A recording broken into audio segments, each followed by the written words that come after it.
بسم اللہ الرحمن الرحیم۔ تفہیم الآثار کی ایک اور نشست میں ڈاکٹر صاحب آپ کو خوش آمدید۔ جی السلام علیکم۔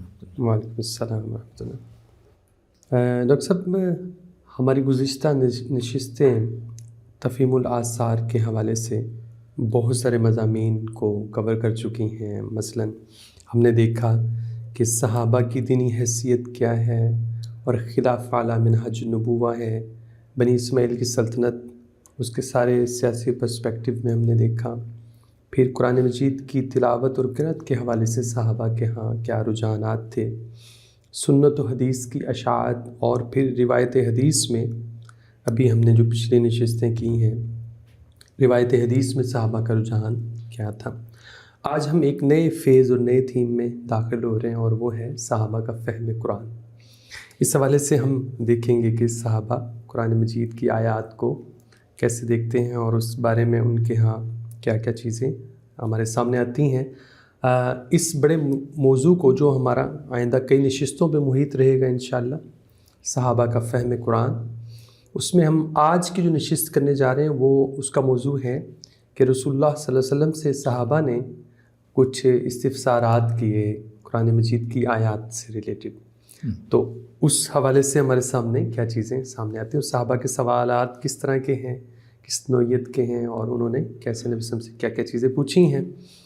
سب سے پہلے سیدنا صدیق اکبر رضی اللہ تعالیٰ عنہ کا ایک روایت ہے، انہوں نے نبی صلی اللہ علیہ وسلم سے پوچھا کہ یا رسول اللہ صلی اللہ علیہ وسلم، یہ جو آیت ہے کہ لیس بامانیکم ولا امانی اہل الکتاب من یعمل سوء یجز بہ، تو فرمانے لگے کہ اس آیت کے ہوتے ہوئے نجات کیسے ممکن ہے کہ جس نے بھی کوئی عمل کیا ہے، کوئی برا عمل کیا، تو اس کو اس کی ضرور جزا یا سزا ملے گی، یہ کیسے ہو سکتا ہے؟ تو نبی صلی اللہ علیہ وسلم نے آگے سے فرمایا کہ ابوبکر، اللہ تمہاری مغفرت کرے، کیا تم بیمار نہیں ہوتے؟ کیا تمہیں کوئی پریشانی، مصیبت، تکلیفیں، بلائیں نہیں آتی؟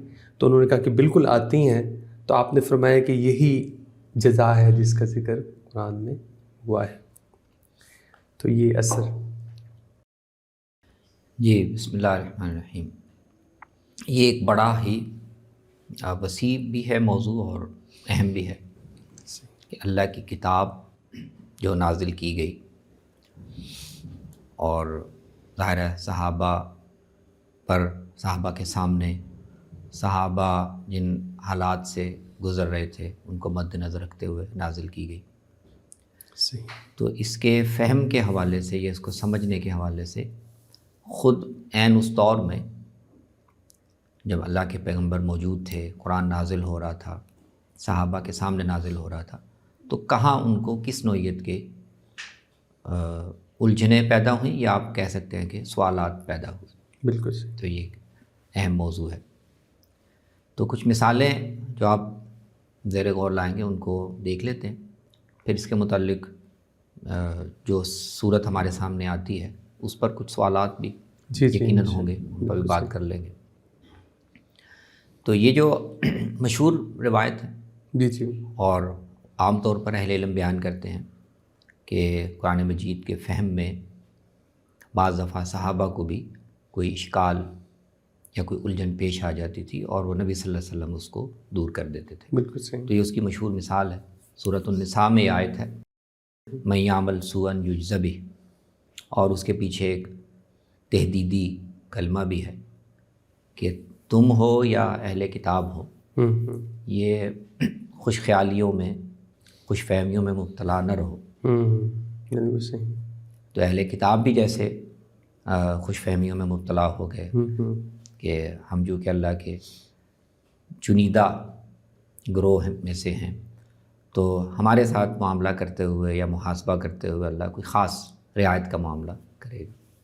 تو ان کا حوالہ دے کر مسلمانوں سے بھی کہا لیس بامانیکم ولا امانی اہل الکتاب، بالکل صحیح۔ اللہ کو نہ تمہاری آرزوؤں اور تمناؤں اور خوش فہمیوں کی پرواہ ہے، اور نہ اہل کتاب۔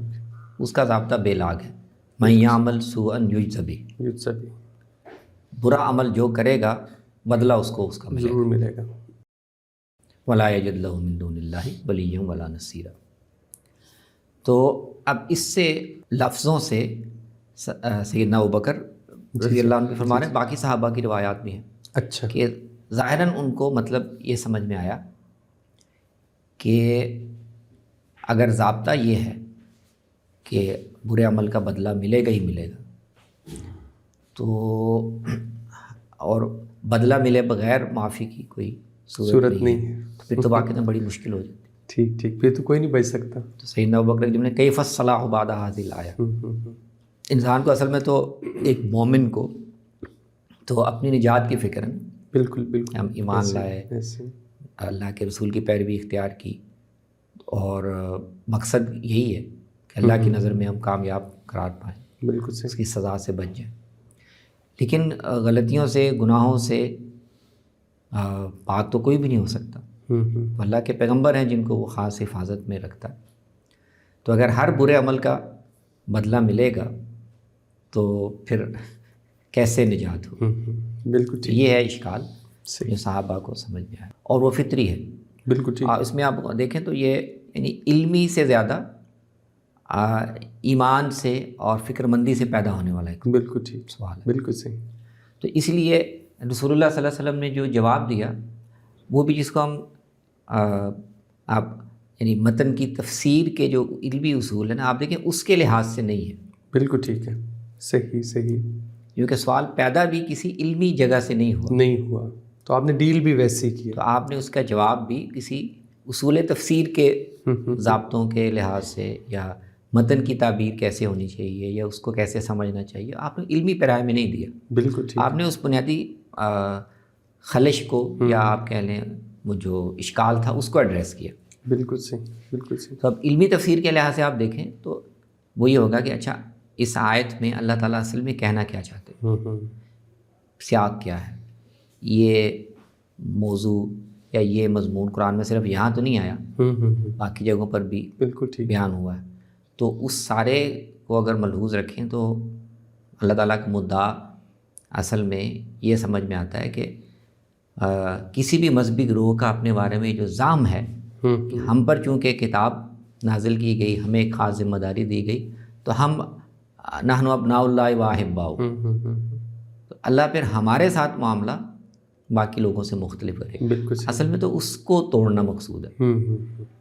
بالکل صحیح، اصلاً یہ کہنا مقصود نہیں ہے کہ ہر گناہ یا ہر غلطی کی سزا لازماً ملے گی، اس کے بغیر معافی نہیں ہو سکتی، یہ اصل میں کہنا مقصود نہیں ہے، بالکل ٹھیک ہے، اصل مقصود اس زام کو توڑنا ہے، بالکل ٹھیک ہے، لیکن یہ ظاہر ایک علمی تفسیر کا ایک طریقہ ہے۔ صحیح، سوال چونکہ یہاں سے پیدا نہیں ہوا تو نبی صلی اللہ علیہ وسلم نے جواب میں علمی بات یا علمی نوعیت کی توضیح نہیں کی، آپ نے اس کنسرن کو اچھا ایڈریس کیا صحیح، کہ بھی ظاہراً جیسے آپ سمجھ رہے ہیں، اور اللہ تعالیٰ کا ایک ضابطہ ہے بھی کہ اعمال کا وہ معاف بھی کر سکتا ہے اپنی جی بالکل صحیح، یعنی کرم سے، رحمت سے، لیکن وہ انسان کو اس کے برے اعمال کا بدلہ دے بھی، تو اس کی شکل صرف یہی نہیں ہے کہ وہ سارے گناہ اللہ تعالیٰ آخرت کے لیے جمع کر لے گا اور وہاں پر ایک عمل کا حساب لے گا یا اس کا بدلہ دے گا، نہیں، اللہ تعالیٰ نے اہل ایمان کے گناہوں کی، اور خاص طور پہ جو چھوٹے موٹے غلطیاں ہوتی رہتی ہیں، ان کی معافی کے کئی طریقے بنا رکھے، بالکل ان میں سے ایک یہ بھی ہے صحیح کہ انسان کو جو فطری طور پر، طبی طور پر تکالیف آتی ہے، بیماری آ جاتی ہے، پریشانی آ جاتی ہے، کسی بھی قسم کی ذہنی یا جسمانی کوئی پریشانی لاحق ہوتی ہے، بالکل صحیح، تو اس کے ذریعے سے بھی اللہ تعالیٰ انسان کے بہت سے گناہوں کو معاف کرتا ہے۔ بالکل ٹھیک، بالکل، اس طرح نبی صلی اللہ علیہ وسلم نے ان کا جو اصل اشکال تھا وہ اس وضاحت سے وہ دور کر دی۔ بالکل صحیح۔ ایک اور روایت بھی ہے، اور یہ بھی بڑی مشہور روایت ہے، عبداللہ بن مسعود رضی اللہ تعالیٰ عنہ فرماتے ہیں کہ جب یہ آیت نازل ہوئی کہ الذین آمنوا ولم یلبسوا ایمانہم بظلم، تو ہم نے کہا کہ یا رسول اللہ صلی اللہ علیہ وسلم، ہم میں سے کون ہے جس نے کوئی نہ کوئی جو ہے وہ اس ظلم میں ملوث نہیں ہے؟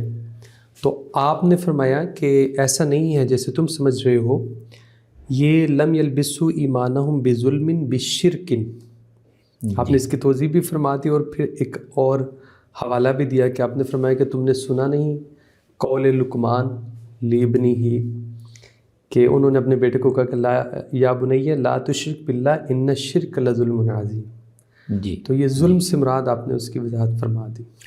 آپ یہ دیکھیں، یہ بھی اسی طرح کی ایک آیت ہے کہ اس میں اللہ تعالیٰ مواخذے کا، نجات کا ایک ضابطہ بیان فرما رہے ہیں.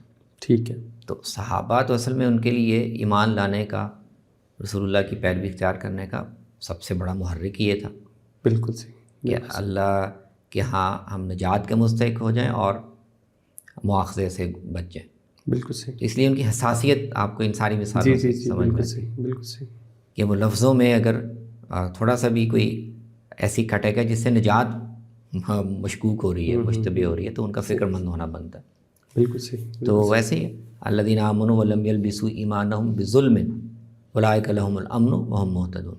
تو اب ظلم کی جو تعبیر ہے قرآن مجید میں گناہوں کے لیے بھی آئی ہے. جی جی بالکل صحیح. ظلموا انفسہم ظالم لنفسہ انفسہم یظلمون. تو یہ بدعمالیوں گناہوں کے لیے بھی آئی ہے. بالکل ٹھیک. اور جیسے حضرت لقمان کے اس تعبیر میں شرک سب سے بڑا گناہ ہے، تو لظلم عظیم کی تعبیر اس کے لیے بھی آئی ہے. صحیح.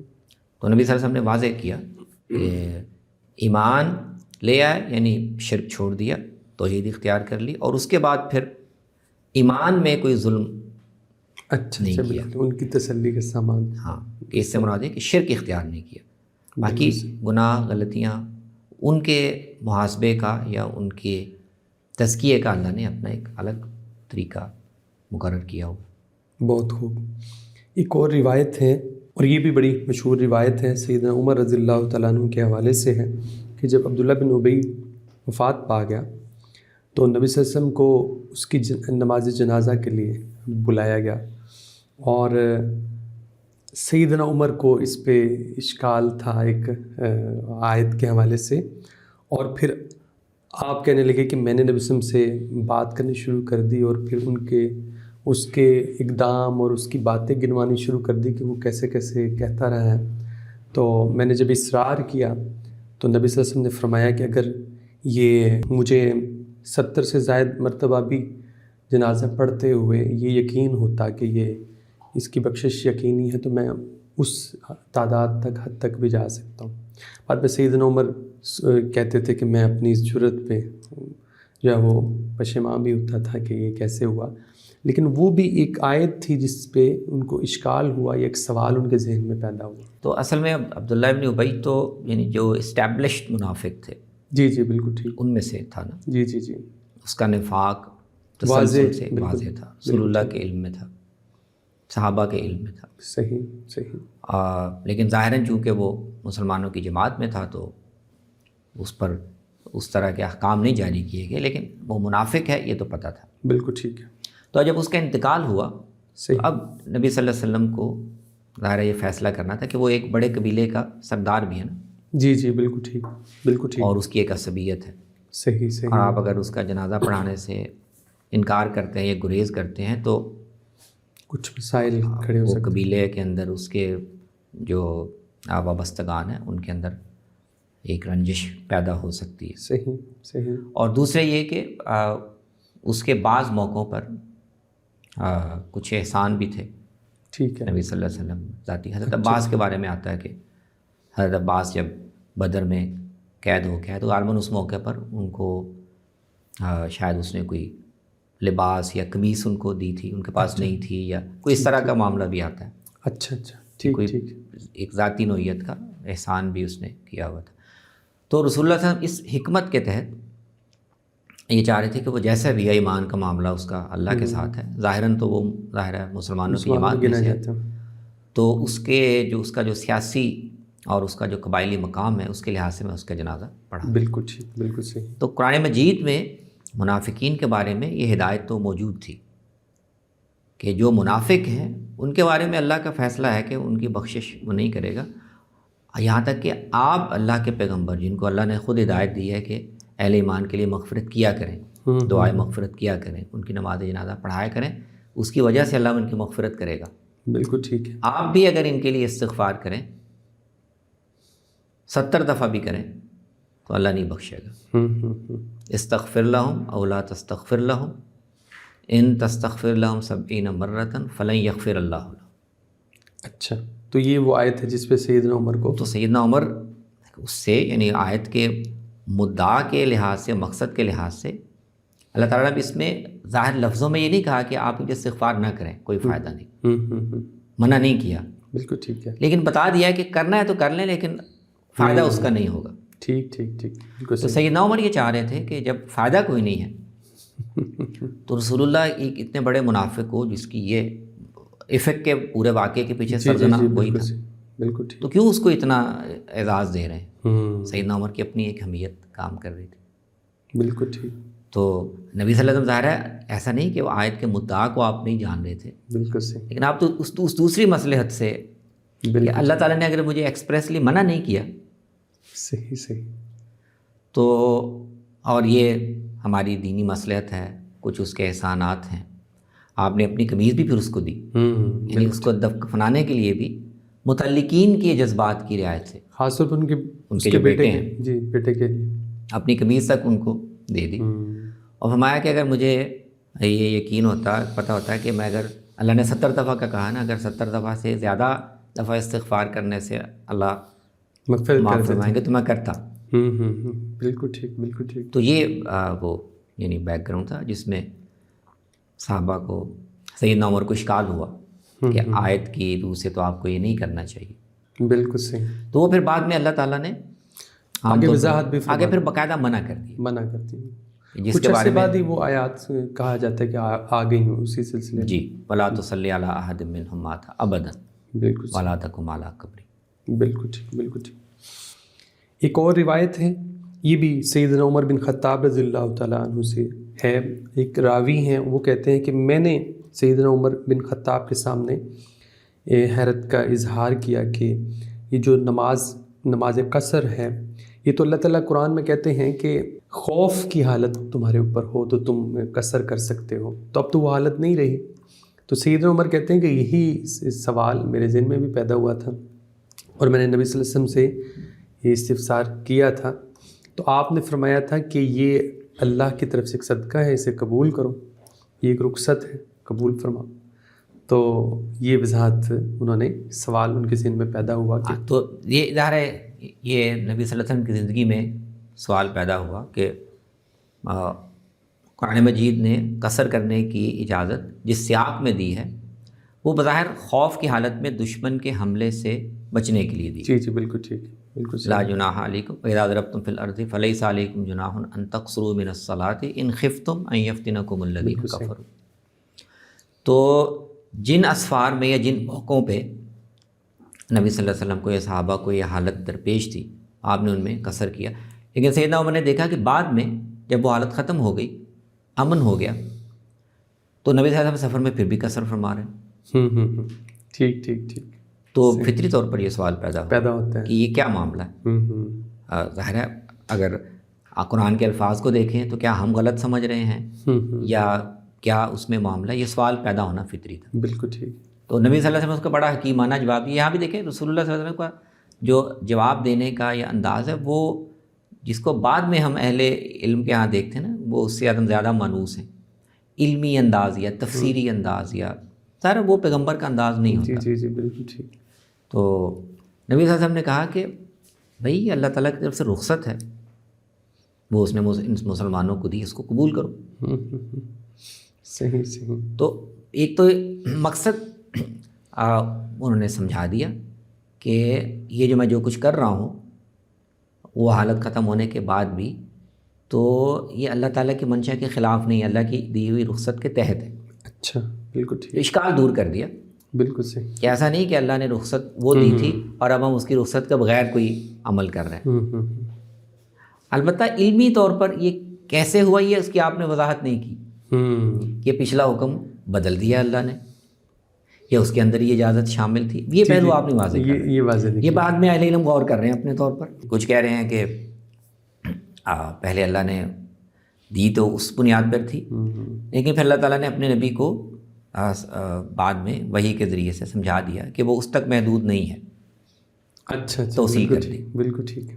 تو آپ نے عملی طور پہ پھر وہ کر، بعض اہل علم یہ کہتے ہیں کہ نہیں، وہ جو آپ اللہ تعالیٰ نے جو پرنسپل بتایا تھا خوف کی حالت میں قصر کر سکتے ہو، تو نبی صلی اللہ علیہ وسلم نے اس پر قیاس کر کے از خود اپنے فہم سے اچھا، اپنے اجتہاد سے یہ طے کیا کہ جیسے خوف کی حالت وجہ بن سکتی ہے، تو سفر میں یہ جو ہمیں جلدی ہوتی ہے، ایک ٹھیک ٹھیک ایسی کیفیت ہوتی ہے کہ جلدی آگے بڑھنا مقصود ہوتا ہے، تو آپ نے اجتہاداً اس کو شامل کر لیا. بالکل ٹھیک. اور اب اللہ بعد نے میں ہم تشریح اور توضیحات یہ کرتے اب رہے. علمی توضیحات ہیں. بالکل ٹھیک بالکل ٹھیک. نبی صلی اللہ علیہ وسلم نے اصل بات واضح کر دی کہ اللہ کی منشا یا اس کی اجازت کے بغیر ہم نہیں کر رہے. بالکل صحیح بالکل صحیح. ایک صحابیہ ہیں، وہ کہتی ہیں کہ میں نے یہ سنا رسول اللہ صلی اللہ علیہ وسلم سیدہ حفصہ کے پاس تشریف فرما تھے، اور آپ نے فرمایا کہ کوئی بھی شخص اصحاب شجرہ میں سے انشاءاللہ کوئی بھی جہنم میں نہیں جائے گا جنہوں نے اس کے نیچے بیعت کی تھی. تو انہوں نے کہا کہ بالکل. اور پھر سیدہ حفصہ کے ذہن میں ایک سوال پیدا ہوا قرآن مجید کی آیت کے حوالے سے. انہوں نے کہا کہ قرآن مجید میں ہے کہ وَإِن مِّنكُمْ إِلَّا وَارِدُهَا، تو یہ تو قرآن کہتا ہے کہ تم میں سے ہر کوئی جو ہے وہ ضرور اس پہ پیش ہوگا، اور آپ فرما رہے ہیں کہ کوئی بھی جہنم میں. تو اس کی توضیح آپ صلی اللہ علیہ وسلم نے پھر فرمائی، اور آپ نے آیت پڑھی. آپ نے فرمایا کہ ثُمَّ نُنَجِّي الَّذِينَ اتَّقَوْا وَنَذَرُ الظَّالِمِينَ فِيهَا جِثِيًّا. تو آپ نے پھر اس کے جواب میں یہ قرآن مجید کی دوسری آیت پیش فرمائی. اس سے اگلی آیت ہے. اچھا، اسی سے اگلی آیت. اچھا ٹھیک ٹھیک. ثُمَّ نُنَجِّي الَّذِينَ اتَّقَوْا وَنَذَرُ الظَّالِمِينَ فِيهَا جِثِيًّا. صحیح صحیح. اچھا، اب یہاں بھی دیکھیں، بظاہر قرآن کی آیت سادہ یا اس کا ظاہری جو مفہوم ہے اس کے لحاظ سے سیدہ حفصہ کو جو اشکال پیدا ہوا وہ قابل فہم. بالکل صحیح. الفاظ یہ ہیں سورہ مریم کے کہ وَإِن مِّنكُمْ إِلَّا وَارِدُهَا كَانَ عَلَىٰ رَبِّكَ حَتْمًا مَّقْضِيًّا. اچھا بالکل صحیح. تو میں سے ہر شخص کو دوزخ میں وارد ہونا ہے، یہ اللہ نے طے کیا ہوا. طے کیا. ثُمَّ نُنَجِّي الَّذِينَ اتَّقَوْا، پھر ہم جو اللہ سے ڈرتے تھے ان کو نجات دیں گے. وَنَذَرُ الظَّالِمِينَ فِيهَا جِثِيًّا، اور ظالموں کو ہم اسی میں پڑا رہنے چھوڑ دیں گے. ٹھیک ہے. تو الفاظ سے یہ سمجھ میں آتا ہے کہ بظاہر کہ ہر آدمی کو دوزخ میں تو جانا ہے، اس میں سے پھر اللہ تعالیٰ کچھ لوگوں کو نجات دے دیں گے اور کچھ کو وہیں پڑا رہنے دیں گے. صحیح صحیح. تو نبی صلی اللہ علیہ وسلم جب یہ کہا اصحاب الشجرہ کے بارے میں کہ وہ تو انشاءاللہ سب جنت میں جائیں گے، وہ ان میں سے کوئی دوزخ میں نہیں جائے گا، گا، وہ سب جنت میں جائیں گے. تو سیدہ حفصہ کے ذہن میں اشکال پیدا ہوا، سوال پیدا ہوا. قرآن تو یہ کہہ رہا ہے. اب یہاں بھی دیکھیں نبی صلی اللہ علیہ وسلم نے جس کو آپ کہیں نا جو علمی یا تفسیری نوعیت کے اشکال ہے یا وضاحت ہے وہ نہیں کی. بالکل ٹھیک. آپ نے بھی جو اصول ہے آیت کے اگلے ٹکڑے میں ثُمَّ نُنَجِّي الَّذِينَ اتَّقَوْا، اس کی طرف متوجہ کر دیا. بالکل صحیح. کہ یہ تو اللہ تعالیٰ کا بنایا ہوا ضابطہ ہے نا، تو وہ نجات دے گا. لیکن آپ اس کو گویا اشارہ اس طرف کر رہے ہیں کہ اس سے ہم استنباط کر سکتے ہیں کہ ایک عمومی ضابطہ یہ ہو سکتا ہے. بالکل ٹھیک ہے. لیکن اللہ تعالیٰ کچھ خاص لوگوں کو جن کے خاص عمل ہو اور جن کے بارے میں اس دنیا میں طے ہو جائے کہ ان کو جنت کے مستحق ہیں، تو ان کو اس عام ضابطے سے مستثنا بھی کر سکتے ہیں. بالکل ٹھیک. بالکل ثُمَّ نُنَجِّي الَّذِينَ اتَّقَوْا. صحیح. تو آپ اس طرف اشارہ کر رہے ہیں کہ عمومی اصول یہ ہے، اور اس کے لحاظ سے اگر اللہ تعالیٰ، کیونکہ ہر انسان کے کچھ نہ کچھ گناہ ہیں، بالکل صحیح. تو اگر دوزخ میں جائیں اور پھر ان کو وہاں سے نجات دی جائے تو یہ اللہ کے ضابطے کے مطابق جسٹیفائڈ ہوگا. بالکل ٹھیک ہے. لیکن اس کا یہ مطلب نہیں ہے کہ اللہ تعالیٰ خود اپنے ضابطے میں اپنے ہی بنائے ہوئے کسی اصول کے تحت استثناء نہیں پیدا کر سکتے. کچھ ایسے لوگ ہوں کہ جو اس عمل سے نہ گزریں، بالکل صحیح. بالکل ان کو یہ جو عارضی حساب کا معاملہ ہے وہ بھی درپیش نہ ہو، وہ سیدھے جنت میں چلے جائیں. بالکل صحیح. تو یہ ظاہر ہے اس کی آپ نے ایک تفہیم کی. مفسرین کے ہاں اور بھی مختلف طریقے ہیں. بالکل ٹھیک. کہ آیت کیا کہنا چاہ رہی ہے، سیاق میں کیا بات ہو رہی ہے، وہ سارے علمی نوعیت کے سوالات. لیکن سوال جو ہم یہاں ہی دیکھ رہے ہیں کہ سیدہ حفصہ کے ہاں رضی اللہ عنہ کیا ایک سوال پیدا ہوا آیت کے حوالے سے. اسی سے ملتا جلتا ایک سوال سیدہ عائشہ رضی اللہ تعالیٰ عنہ کے سامنے بھی آیا. انہوں نے کہا کہ رسول اللہ آپ نے فرمایا کہ من نوقش الحساب عذب، تو جس کا حساب کتاب کی کھود کرید شروع ہو گئی تو وہ تو پھنس جائے گا، مارا جائے گا، اس کو تو عذاب ہوگا. جبکہ اللہ تعالیٰ کا قول ہے کہ فَسَوْفَ يُحَاسِبُ حِسَابًا يَسِيرًا، تو وہاں تو حساب بڑا آسان ہے، اور یہاں یہ ہے کہ حساب ہوا تو پھر مارے جائیں گے. تو آپ نے فرمایا کہ ذَلِكَ الْعَرْض، جی. تو اب اس فرمان کا مقصد کیا تھا؟ اور سوال تو ہمارے سامنے آ گیا سیدہ کے سامنے، کہ سوال بڑا ایک فطری سا سوال ان کے ذہن میں بھی پیدا ہو. جی. تو اصل میں تو نبی صلی اللہ علیہ وسلم نے ایک بات فرمائی تو اس پر ان کو سوال پیدا ہوا. جیسے سیدہ حفصہ کو اس بات پر سوال پیدا ہوا. آپ جو بات کہہ رہے ہیں بظاہر قرآن اس سے مختلف بات ہے. بالکل بالکل ٹھیک ہے. تو رسول اللہ صلی اللہ علیہ وسلم نے فرمایا کہ جس کا حساب کتاب کی منوکشہ، یعنی جس کی کھود کرید شروع ہو گئی، تو اس کا مطلب یہ ہے کہ یہ پکڑا جائے گا. تو سیدہ عائشہ نے کہا کہ قرآن مجید میں تو ہے کہ نہیں حساب ہوگا، لیکن سب لوگوں کے ساتھ سخت حساب نہیں ہوگا، کچھ لوگوں کے ساتھ نرم حساب بھی ہوگا.